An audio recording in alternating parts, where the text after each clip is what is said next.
Hey squad, it's Brandon from the Bantu Sun. Thanks so much for joining us today. I wanted to hurry up and hop on and talk about this new trade deal from Brazil and China. They'll be bypassing the USD from now on, and they'll be exchanging their currency for each other. That's right. No more middleman for the US dollar. It's going to be real to yuan. So going forward, these trading partners, they're going to have an even closer relationship. So everybody know me. I'm not the biggest BRICS guy for numerous reasons in other videos that I talk about. But a lot of these bilateral deals I am a big fan of, especially this one. So it's two sides to this. You have the deal itself, but you also have the implications of the deal. So the deal itself is going to be very advantageous because the United States, what a lot of people don't really know is the United States have a unique trader profile.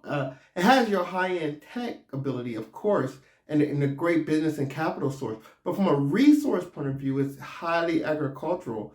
And same thing is going to be the case with Brazil. So a lot of things such as wheat, soy come straight from Brazil. And just like the United States, they're going to have some goodies in as well, such as iron ore and oil that China does import from Brazil. In fact, Brazil is one of the countries in the world that are actually a surplus trader with China. That's right.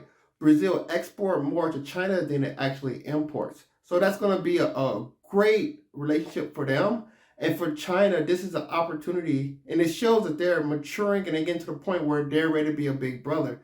Because now they're saying, look, I'm not going to hold you, Brazil, to a certain standard. Because this is why a lot of people introduce the USD as a standard currency to ensure that they'll get a certain level of value or purchasing power parity out of that currency. And especially in Latin America, those currencies can go haywire in a jiffy. So what China is saying right now is we're going to bypass USD. I'm not going to hold you to a certain standard. They're introducing trust, or they're doubling down on a trusting relationship to expand and continue to grow.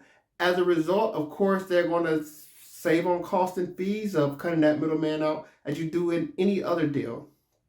Now, you also have the implication side on this. As stated, China's ready to be big brother in a relationship because that's pretty much what it's going to be. Because if things go south and instability in Brazil, which it has a tendency to do due to those Latin America politics, we'll see how China responds to that. And China's been making a lot of moves lately, trying to level up or assert themselves. It's been whispers about Taiwan, but most everyone have seen the handshake between Saudi Arabia and Iran. They're coming out full pledge even after the ICC came against President Putin of Russia. China gave what I would say is an embrace of Vladimir Putin as a friend and a great neighbor that they want to continue to do business with, even after that indictment or that accusation came out from the ICC. So that's one thing. China escalating. It's Brazil. I'm very surprised. This is why I'm not a politics guy, because politicians say whatever they say to get elected, and they act whatever they do for their benefactors or who they represent. So a two-faced person that has ascended the heights of political power, it is not surprising. This is why I just don't put anything in what they say. So the civil rights president of the United States was Lyndon B. Johnson. This guy is not known to be a racial activist. So what I'm basically saying is politicians, what they say may not necessarily be how they lead.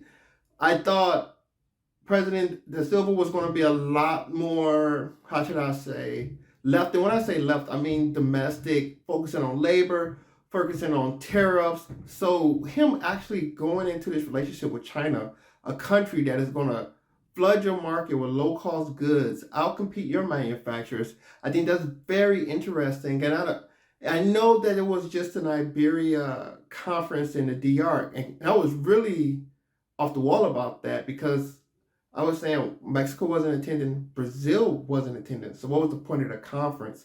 But I know that they said that President Silva was supposed to go to China, but I think he ended up getting sick. Nevertheless, I can see why, because this was on the back burner and this was coming to fruition. So it's going to be great play for both countries to better integrate themselves.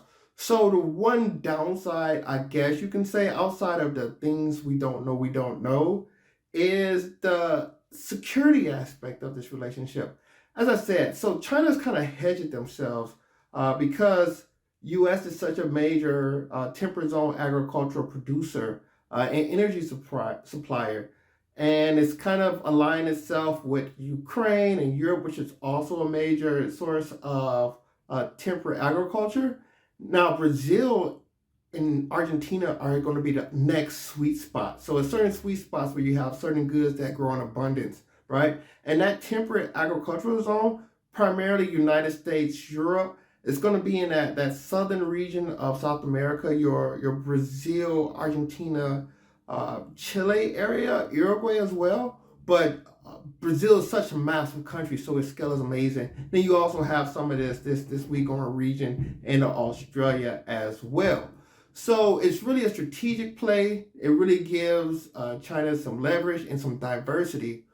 But from a security point of view, could they have picked a country farther away, right? So if, let's say, things were to get not so nice, how does China, not having a blue water navy per se, right now they're very focusing on their territorial security. They're still focused on the South China Seas. This is not a global military. They don't have global bases all over the world to secure their shipping lines. They're still dependent on the old order to allow them to facilitate their trade. That is just a fact. Whether right or wrong, that is just the case. China does not have, it hasn't secured its own supply chain apparatus as of yet through a military point of view.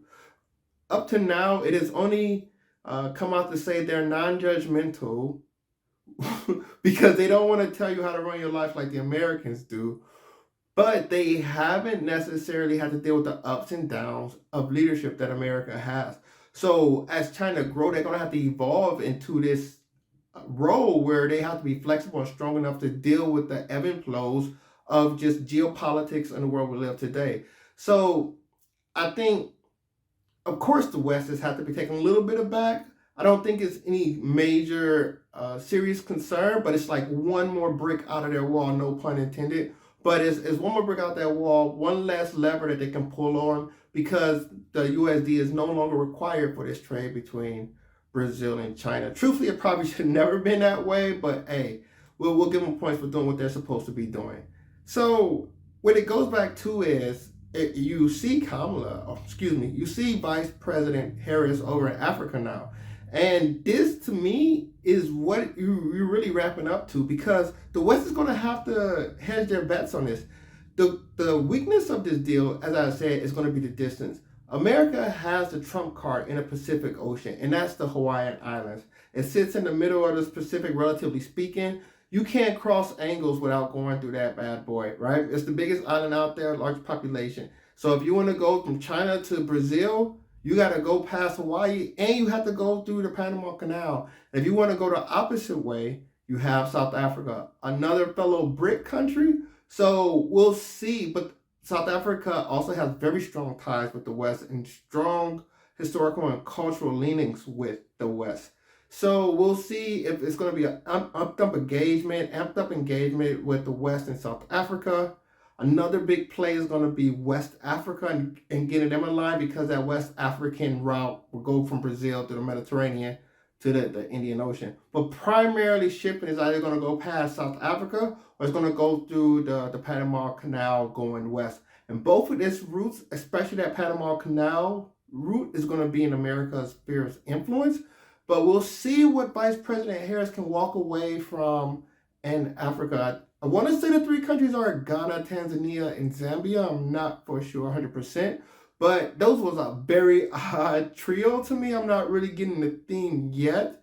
But we'll see how that continues to play out. But once again, South Africa being the gateway between the South Atlantic and the Indian Ocean is going to be a major player, I think, going forward, strategically speaking, as the world starts to realign in its multipolar scenario, or this multipolar reality, I should say.